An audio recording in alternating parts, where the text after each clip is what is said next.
Okay, we are live. ¿Qué tal, amigos? Stuart here from Spain Speaks with this evening's live stream back from the Canary Islands. I am looking at some of the main stories that have caught my attention, not only today, but over the last week or so.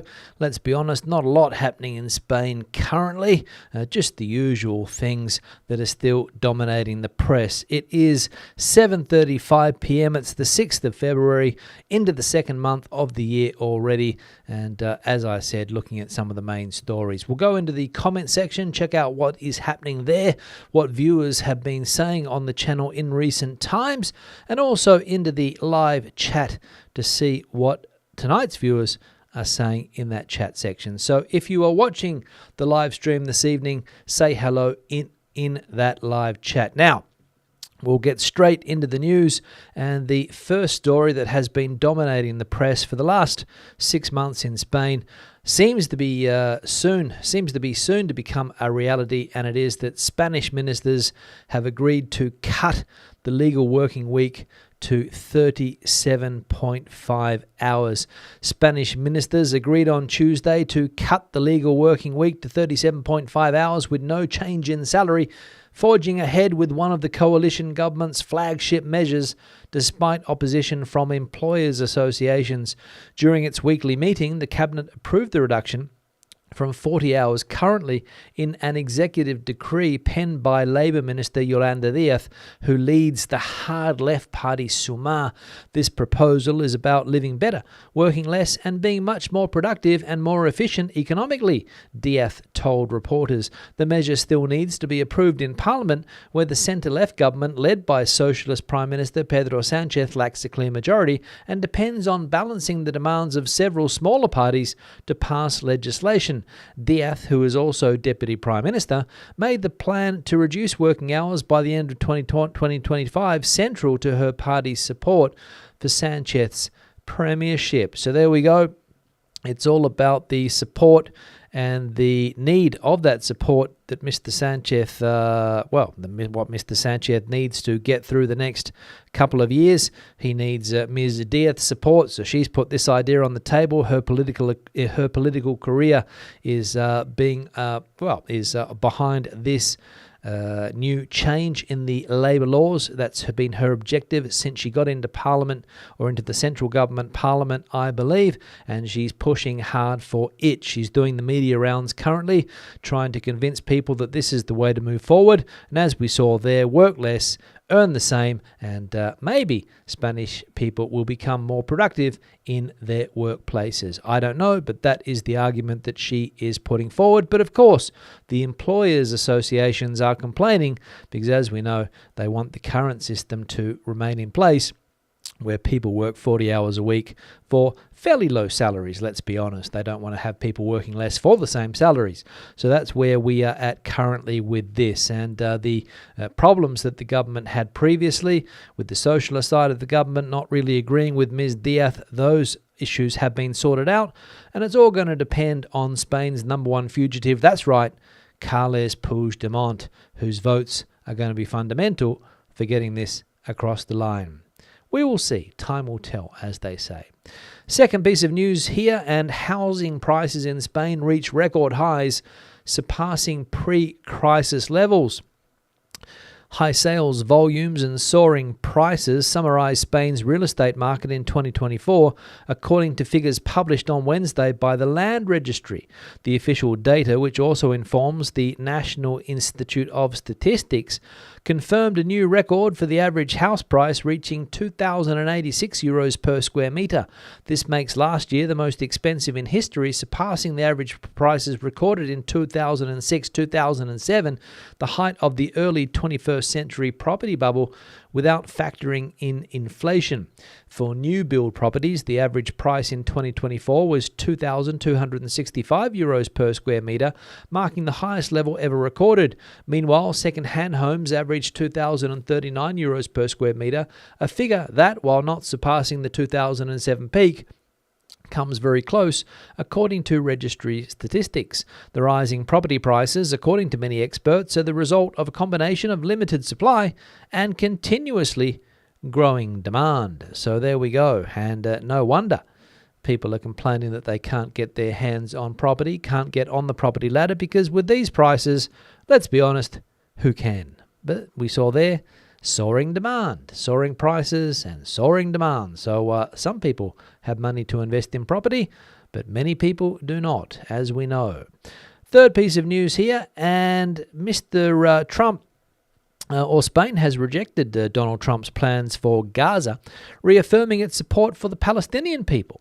Spanish Foreign Minister José Manuel Álvarez dismissed Trump's proposal to expel Gaza's inhabitants and take control of the region, stating the Palestinian people and Gazans must know that Spain will support them. Gaza belongs to the Palestinian Gazans.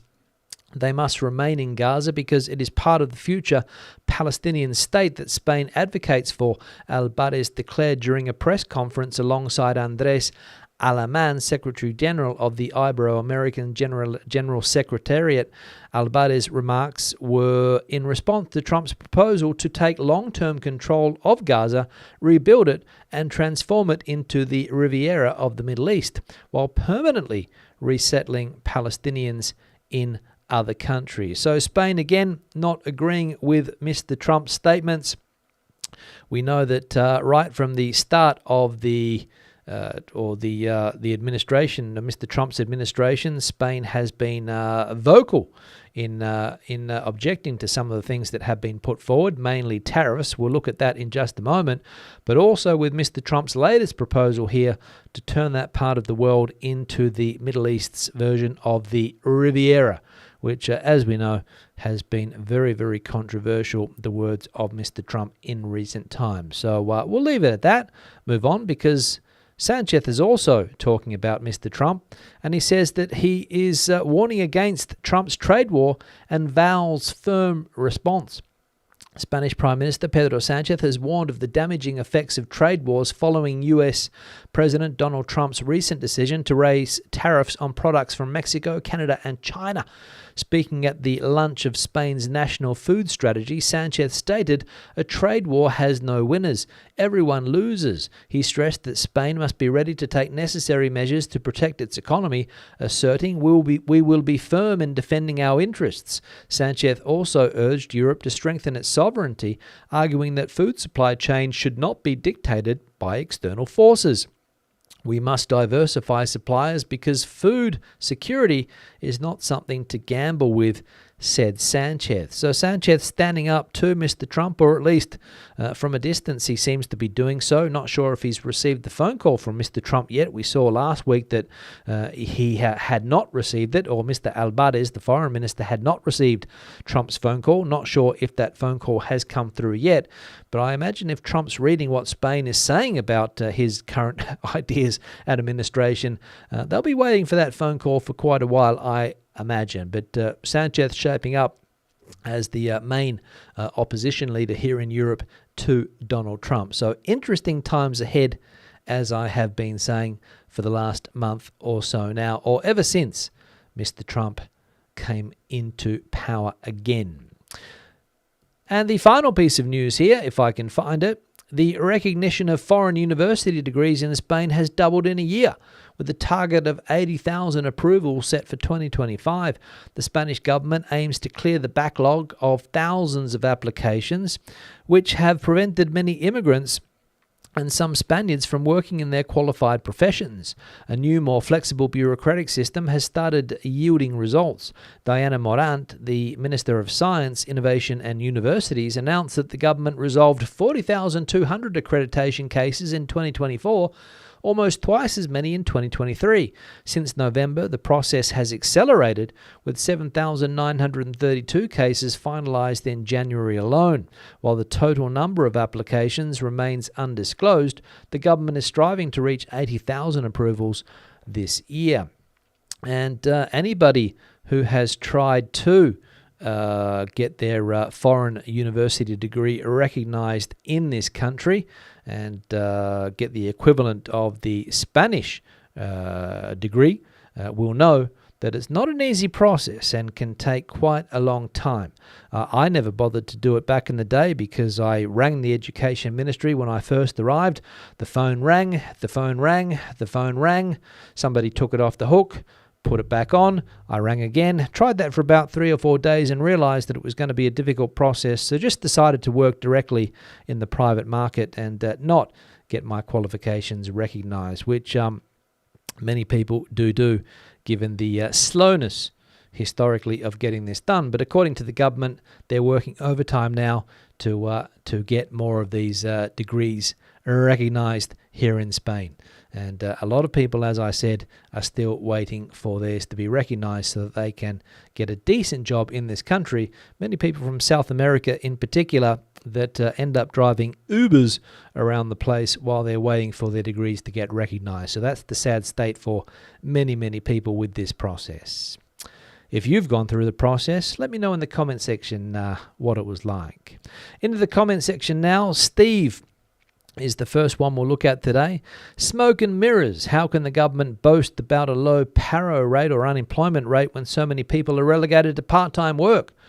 Not sure, Steve. We know that last week the government was patting itself on the back with the low unemployment figures, 10.6%, I think, and I think in 14 or 15 provinces around the country, around 6 or 7% or even lower.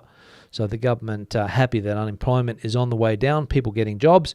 But a lot of comments saying what type of jobs are being created, and also ones like Steve's there, that maybe people's jobs are being turned into part-time jobs, someone else is being employed, and that brings the unemployment rate down. I don't know. I don't have access to that information, but a couple of people did mention that. So it could be one of the reasons why Spain's unemployment is so low. And other people also saying that the unemployment situation is low because bad jobs are being created and they're being filled by people coming into the country, mainly from South America. And there was an article last week also quite interesting saying that South Americans adapt very quickly to life here in Spain and the government would like more people to come. Another comment here from Victoria. It's always the same at this time of the year. The UK press like to put travellers into panic around their plans to visit Spain. I'd advise everyone to ignore the UK press and see if people like Stu share anything important. At least then you'll know it's not just clickbait stories. Thanks, Victoria. Yeah, every year it's the same story. The British press or a side of the British press start to put out these anti-Europe articles. It's Greece, it's Malta, it's Italy, it's Portugal, and it's Spain. Don't come. Stay away. Stay at home. They don't want you. Anti-tourism. Tourists not wanted. Tourist bans. Blah, blah, blah, blah, blah, blah. And it's incredible. Why they do it, I've got no idea. Maybe they want people to holiday on the English Riviera. Maybe to get that 1 hour of sun every day that pops out behind the clouds. Maybe to have a nice warm beer instead of a nice cold beer on a warm beach in Spain, Greece or Portugal. I don't know what the reason is. Maybe to buy local fish and chips rather than pescadito frito. I've got no idea. But the British press, or as I said, part of the British press has a very anti-European holiday stance. If you know why that is, let me know. One here from Moggs. Thanks for the update, Stuart. We saw your video a day after your output. However, I didn't get a chance to say thank you at the time. We need your updates because the UK press is making things very confusing over here. My brother thinks he and his wife may not be welcome. No matter what I say to him, the British press have a lot to answer for. Absolutely, Moggs. And some people do believe the rubbish or the tripe that is served up on those or in those press outlets. Absolute rubbish. Spain doesn't want tourists. Of course they do. I recently came back from Lanzarote in the Canary Islands, and if I had have read the British press before going, I would have thought that I wasn't welcome there, given my pale complexion and fair hair. But it was the complete opposite. People are waiting for tourists in those places because they depend in some part on tourism, especially some of those Canary Islands, as we know. Mainland Spain, a little bit different. Maybe in Barcelona, they might say, well, we don't really want you coming here because we've got other things as far as the economy is concerned. But yeah, I haven't felt any of the anti-tourist sentiment. Didn't see one sign in Lanzarote saying tourists go home, which was also something that was promoted in the British press. I saw Canary Islands Libre, like a type of independence movement down there, but I didn't see any anti-tourism sentiment at all. And the locals, the few locals that I met, because I seem to meet more South Americans than people from the Canary Islands, were friendly and standing outside bars, trying to get people to come into their bars, restaurants, and establishments. So didn't see any that, but people sometimes are gullible and fall for the rubbish. Another one here from Alan. We agree. Yes, we agree. We lived in Tenerife for 12 years and would never eat in English restaurants. You go to Spain for the food and the culture. We loved it there. Keep up the good work, brother. Thanks, Alan. Yeah, I was a little bit harsh, I think, on my reflection on what I saw on the Costa de Guise the other day. I was surprised that many businesses there just don't cater to the Spanish market at all. And I looked into the statistics. I think it's around 40-50% of visitors going to the that particular Canary Island are from the United Kingdom. Lots of Irish I saw walking around as well with their Irish tattoos on their backs and their pale skin as well. I think in general the biggest group visiting those islands is from the UK. Then I think Scandinavian countries, maybe France, maybe Germany, and Spanish people as well, around 10 to 12, 15% of the total tourists there. But as I said, some businesses just only in English, with Union Jacks and the like in their windows, offering their British-style fish and chips. Another one here from Stephen. I agree with your comments, Stu. English pubs and restaurants as far as the eye can see. Bloody awful. No wonder the locals feel angry and marginalised. Went to Lanzarote once, never again. The mainland ever since. Yeah, again, the first reaction that I had was that you can find Spanish places, of course. You can find typical restaurants that serve Canary Island food or typical food from Lanzarote if it does exist. I think it's just a fairly general Canary Island fare. You can find them, but in the Costa de Guise, lots of Indian restaurants I saw, lots of Chinese restaurants I saw, and lots of places that offer British food. So it is what it is, but it's a supply and demand, as I pointed out. And talking to some of the locals, they have like a parallel world down there. They know where to go, and the tourists go to those places, of course. One here from Dusty. But the Costa de Guise itself is a purpose-built tourist resort designed from the ground up for tourists. So it's always going to cater for the biggest market. It's the same as other resorts around the world. Yes, that could be true, but the places that don't have any sign of Spanish, that's what I was complaining about, and the meal times as well. So if you are a Spanish person that happens to go to the Costa de Guise and you try to get a meal after 9:30, you're not going to have much luck in some of the places there. And also arriving and not seeing one word in an establishment in your language also could be a bit off-putting, considering that we are in Spain still. Even though you could get the impression that you were in what's the name of that place in the UK, Bognor Regis or somewhere, you could get that impression as well. But again, the sun shines. And the last one here from JZ or JZ. Sorry to hear you will be doing less news videos. While I enjoy all of your videos, the news are my favourites by far. As a native-born Spaniard who has lived most of his life in the US, it's hard to get reliable news about Spain here. My 95-year-old mum and almost all my relatives are in Spain. You are my primary source of what's going on in the country. Thank you, Stuart. Thanks, JZ or JZ if you take the British pronunciation. I will still be doing news videos. I have no plan to stop the lives. So if you want news, you can watch the part of the live stream where I talk about the news. What I won't be doing so much is those dedicated news videos, unless something pops up that is of interest, like we saw before with the floods, or if some other thing of interest pops up, I will be doing dedicated news videos.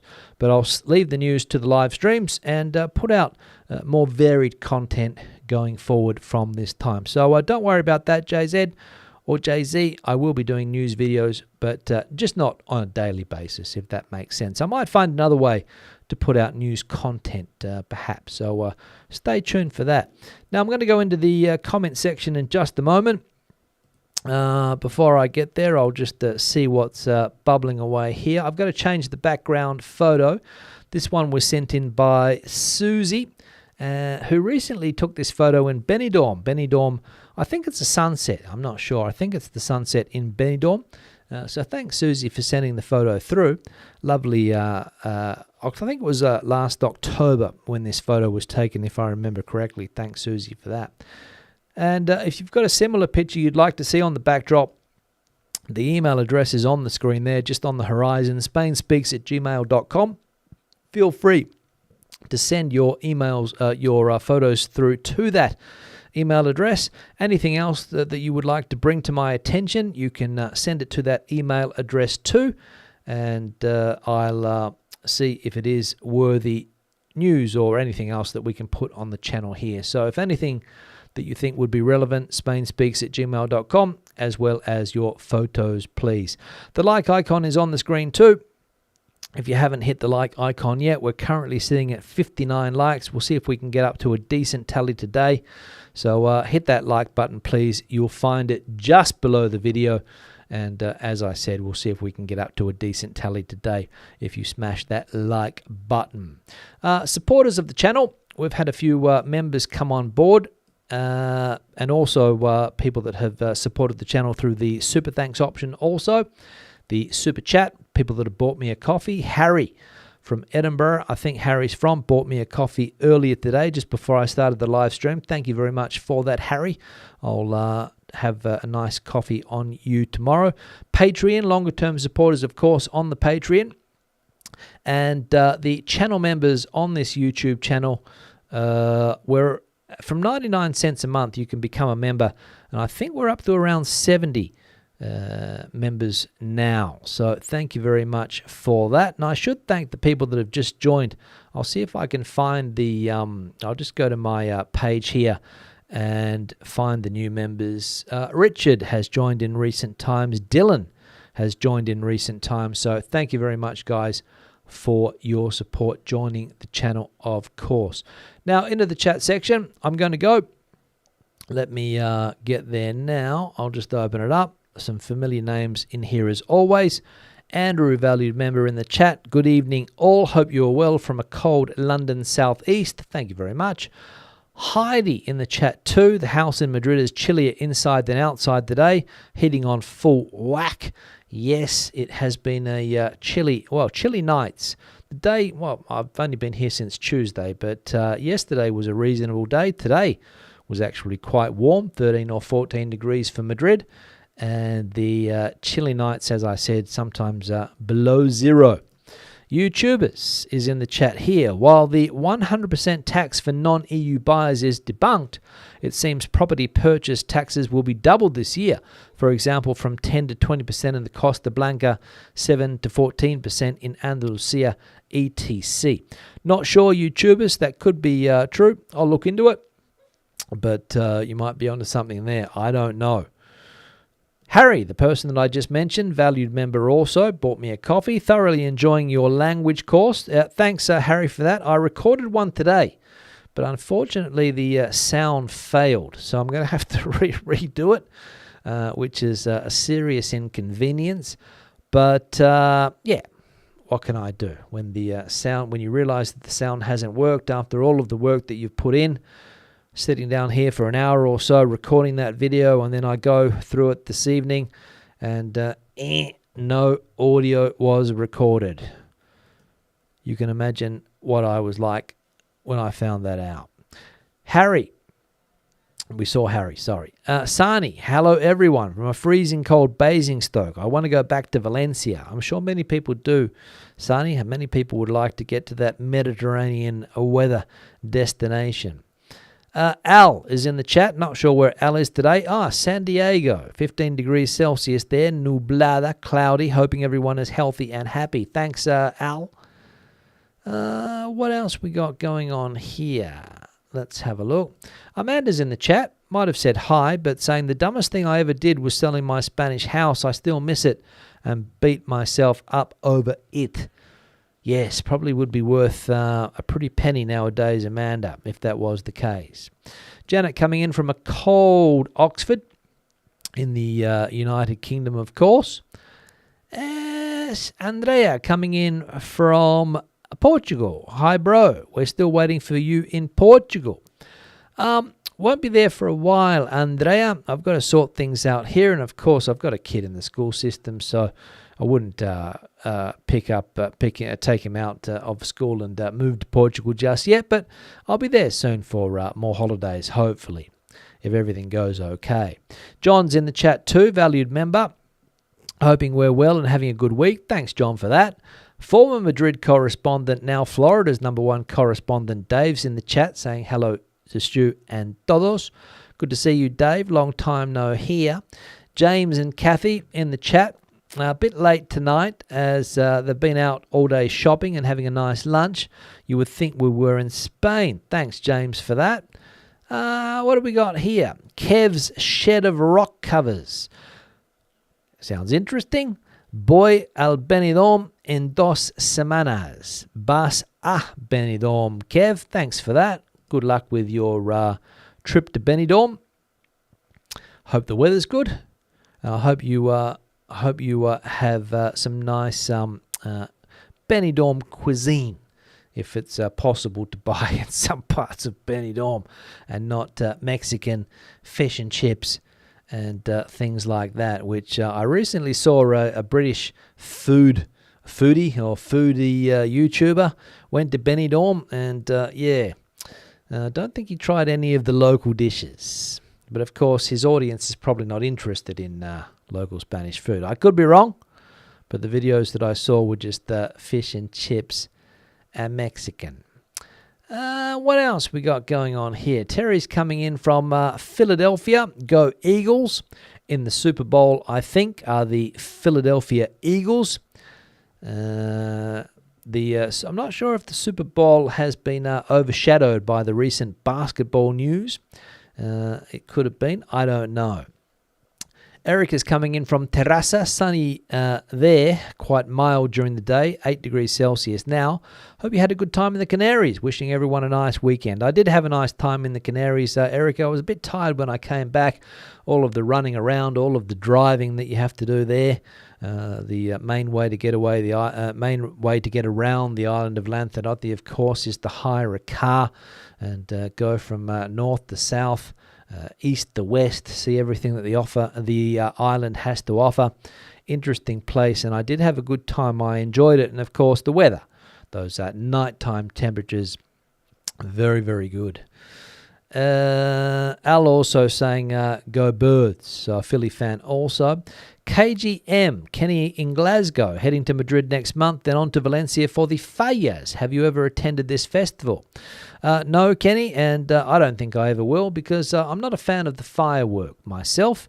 And the Valencians, the experience that I've had with Valencians, or the times that I've been to the Valencian community over the years, and I remember many, many years ago I went to a football final, and one of the teams was Valencia. And of course the Valencians were letting these firecrackers off all day and all night. And that's something that I can't stand, to be honest. So good luck with the Fallas. Enjoy the noise, and I hope you have a good time. What else we got going on? St. Pete, Dave again. Food prices here in the US, almost double of that in Spain. Not only that, Dave, I've also accommodation prices for hotels. The price, some of the prices that I've seen are very, very expensive compared to Spain. So Spain's still quite a cheap country in comparison with the United States. So that's also something that we need to take into consideration, that we live in a cheaper country here, of course, but the salaries are probably a lot lower than in the States, or at least I hope they are. Melody, no worries. Trump can read. So Trump can't read. I can't read either. But his sycophants can. So I guess that could be a problem. Thanks, Melody, for that. What else we got going on? Paul's in the chat too, coming in from a colder door near Gandia. Thank goodness for the sun and blue skies. How come getting anything done in Spain is so slow? Still waiting for my heating to be installed after 4 months. The secret, Paul, is that the Spanish have an expression that basically translate into English that if you don't cry, you don't suck, basically, I think is the translation, which means that if the babies don't cry, they don't get to suck on the teat. And you'll see that a lot of people use that technique to get things done quicker. So if you don't complain, somebody else is complaining before you, they get served first. That's what normally happens. I, for example, live with somebody who constantly uses that technique, and it's pretty effective. I think the Spanish expression is si no llores, no mames, I think is the expression, or something like that. Might not be exactly right, but you get the idea, right? If the baby doesn't cry, it doesn't get its milk. Lisa's coming in. G'day, Stu. Crisp and breezy in Porto. My teaching qualifications accepted immediately in Portugal back in the day. We're in for a bumpy ride for the next 4 years, thinking a way out of the box. Thanks, Lisa. Well, if the first 16 days are anything to go by, it's going to be a rocky 4 years. That is right. Proud Liberal saying, what is the tax a non-EU person has to pay for a house? Don't know, Proud Liberal. Can't say. I think it all depends whether you are a resident or not. If you're not a resident, you might have to pay more. To be honest, I have no idea, but we can look into it. Somebody will know. Vincent or Vicente coming in here. Hi, Stuart. You always do a good job giving the news here in Spain. Thanks, Vicente, for that. Good to see you watching. Eric saying, in my experience, having British and French degrees convalidados in Spain was such an absolute nightmare that I gave up, but got them accepted by individual universities as being degrees and masters. There we go. Gave up on the official process, went straight to the universities, did Erica. Paradox Parade. The English Riviera is the funniest contradiction in terms I've heard in a while. Thanks for that. I think there is a place that they do call the English Riviera, do they not? Come on, Stu, you get more than an hour of sun in England. Sometimes you can get a whole 3 hours. Thanks, James, for that. I lived in London for a couple of years, James, and I must say that the time that on the rare occasion that the sun did come out for longer than 3 hours, people do seem to celebrate. I've never seen so many people with their shirts off in London parks as when the sun comes out in the spring or the summer there. And I'm sure it's the same in Ireland. I'm sure it's the same in other places where the sun doesn't often shine. And let's be honest, the low cloud cover is a serious issue. And I remember when I first came into Heathrow and the cloud cover was so low compared to where I come from. The cloud cover is quite high, but coming in there, virtually hitting the runway straight out of the clouds, I've never seen anything like it. But, yep, it is what it is. It is what it is. Proud saying, when we were in Spain about 5 years ago, Spanish people were super nice and welcoming. They still are. There's a couple of people that are probably anti-tourist, but the chances of bumping into them are quite slim. So people shouldn't be off coming here for a holiday.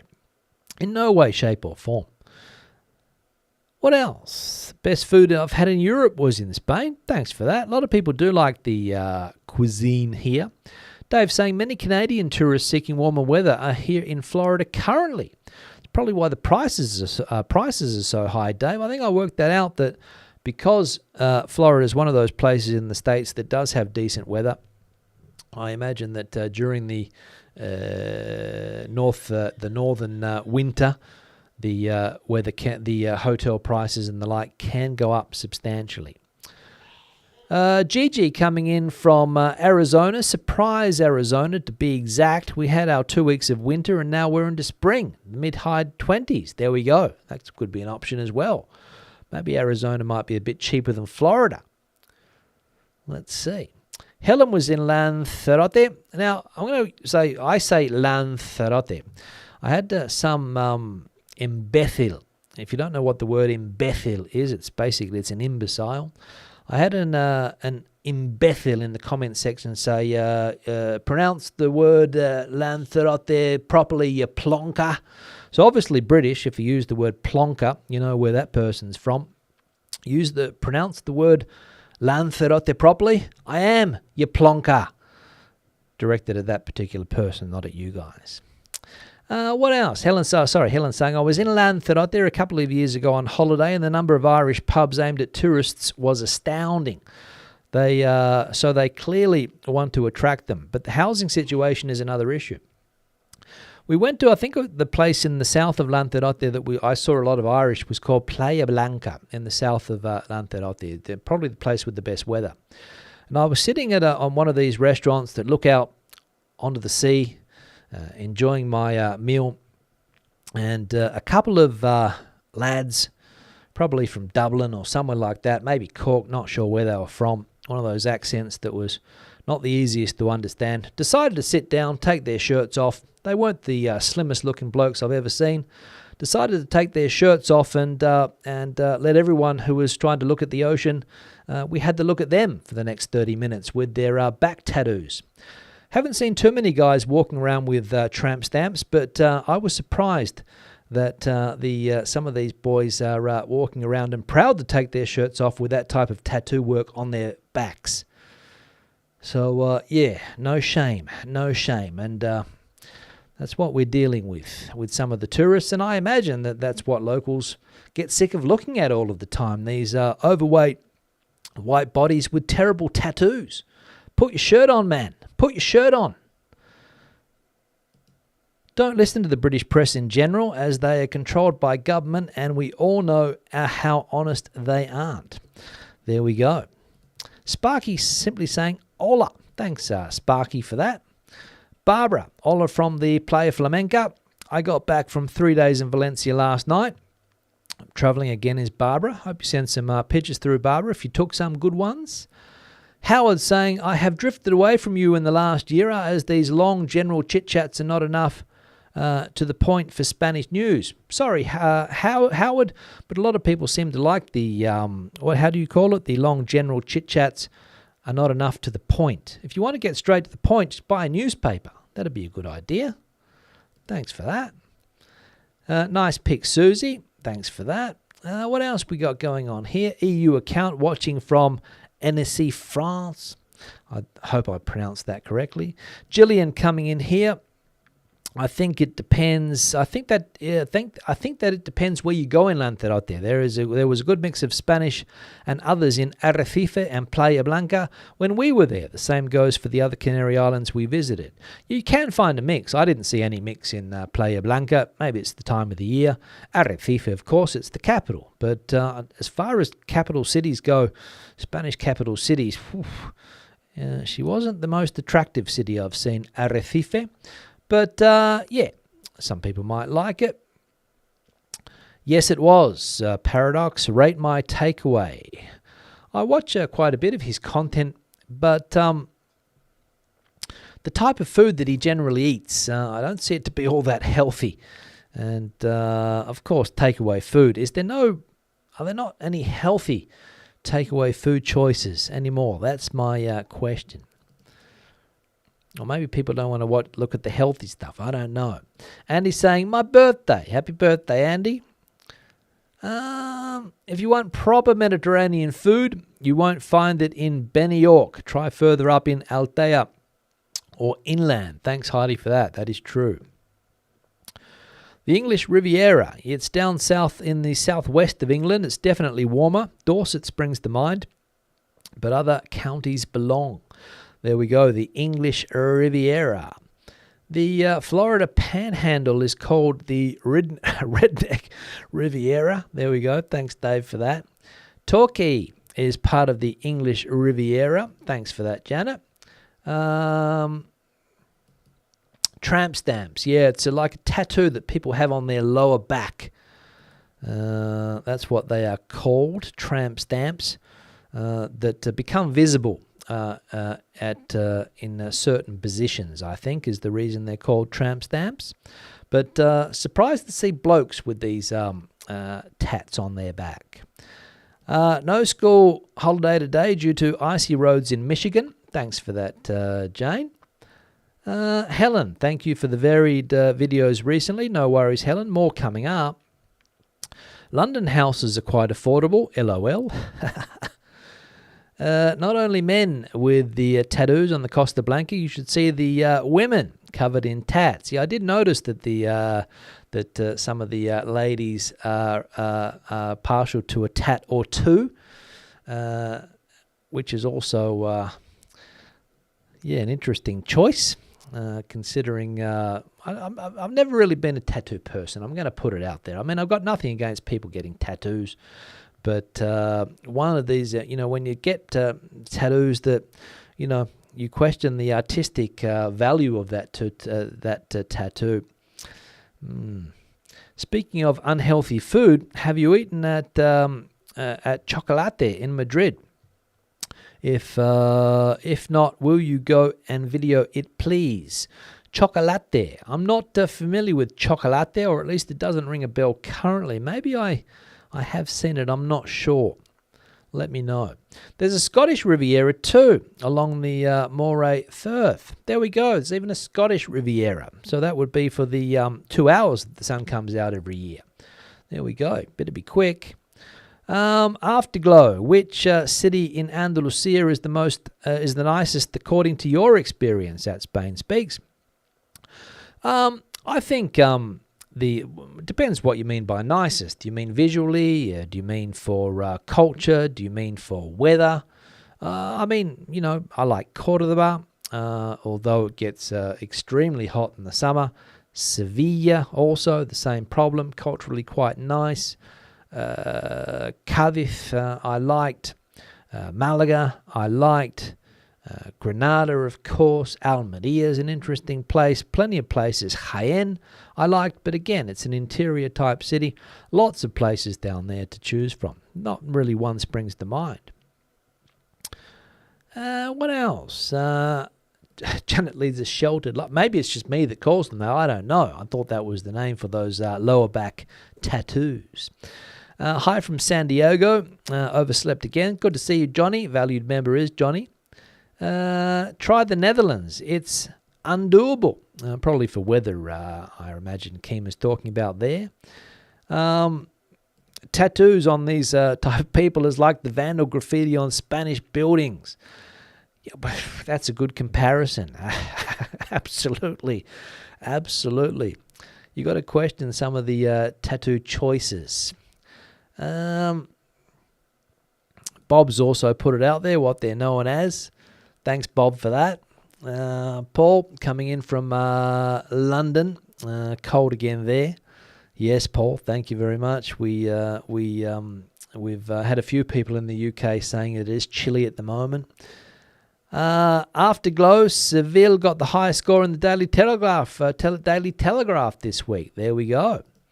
As a place to visit. What else? And Querido, the problem is not Spaniard. The problem is the human being. Wherever you go, you'll find plenty of rude people, except Scotland. You'll find people with all different types of opinions, and you can get people on a bad day, of course. It all depends, what people are doing, how they're feeling, what has stirred them up. All of those things can change the way people behave or react. But like I said, the time that I had in Lanzarote, I couldn't have been happier with the treatment that we received there. And the general vibe that I got in the Canaries also was quite positive. And I didn't get any of the anti-tourism sentiment at all. That's the end of the live stream tonight. We've been going for 44 minutes today. We've got one more here from Jamie. Hola Stuart, ¿qué tal? Appreciate the great content. Keep up the hard work, coming in from a cold Ashford, UK. Thanks, Jamie. Good to see you. Now, as I said, time to wrap it up. It's been a pleasure as always. Back again on Sunday. Hopefully, I'll be able to get that language video recorded and edited tomorrow. Can't promise anything. So, but no, I'll try. It's been a pleasure, as I said. Hasta luego, hasta entonces, hasta el domingo. Adiós.